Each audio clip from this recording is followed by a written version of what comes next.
So just as we're getting ready for summer trips to the beach, the CDC is warning that drowning deaths are on the rise.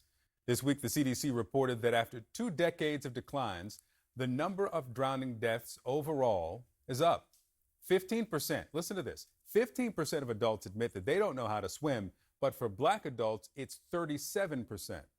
My next guest is working to change that. Maritza McClendon was the first Black woman to make a U.S. Olympic swimming team and the first to win a medal. And now she travels the country helping kids learn water safety.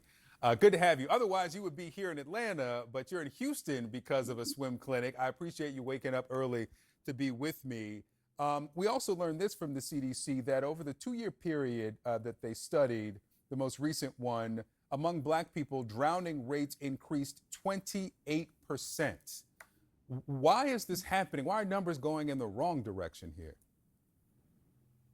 I think it's just been a continued issue, unfortunately, with our Black and Brown communities, and we're still trying to do as much as we can. We really need to bring the conversation about water safety to our communities, and that's essentially what I'm doing, right?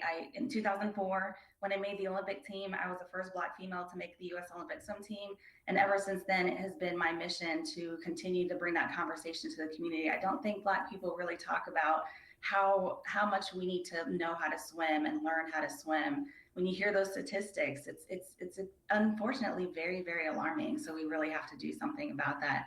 I get the opportunity to work with USA programs like USA Swimming and Sigma Gamma Rho Sorority Incorporated. We have our partnership Swim 1922, where we are actually addressing that issue. We're going into our communities, teaching our not just our children how to swim, but also just families in general. You think about the summer we're heading into the summer, and everybody's like, okay, what can we do? It's hot outside, let's jump in the pool. But first and foremost, we got to make sure they're safe in and around the water. Yeah, of course, there's cultural context here, is that for so long during the period of segregation that the public pools were segregated, the beaches, many were segregated, and then upon desegregation, a lot of the pools, public pools that were available in Black communities were underfunded or defunded. A lot of public schools in urban communities don't have swim teams, don't have pools.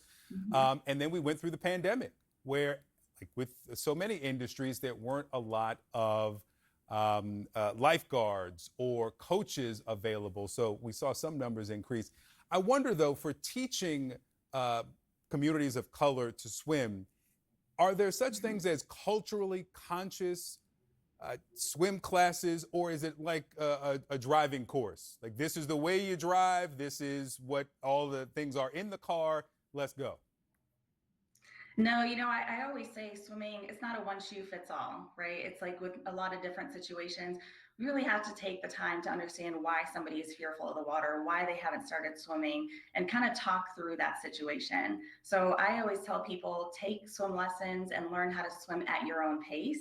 So if you have a coach that's really pushing you and you're just really, really uncomfortable, take a step back, go find somebody else that can actually really take the time to walk you through what it means to learn how to swim, because the hardest part is, especially as an adult, you're almost fearful of the water already. It's even harder to learn how to swim. So you really have to have that patience and really have to take a moment to celebrate even the little wins. I would say, I've had some clinics where I've had women come in with me and they're just like, I'm never going to get in the water. I'm 80 years old. I don't want to do this. And I literally sit on the side of the pool with them and have a conversation, and their feet are in the water. Yeah. And then by, maybe in the next hour, I may have them sitting on the stairs. So it's really just celebrating that win, that they are getting that much further and that much closer to learning how to swim and supporting that journey. Maritza McClendon, I've enjoyed the conversation. Thank you so much. And I appreciate what you do. Thanks, Victor. I appreciate it.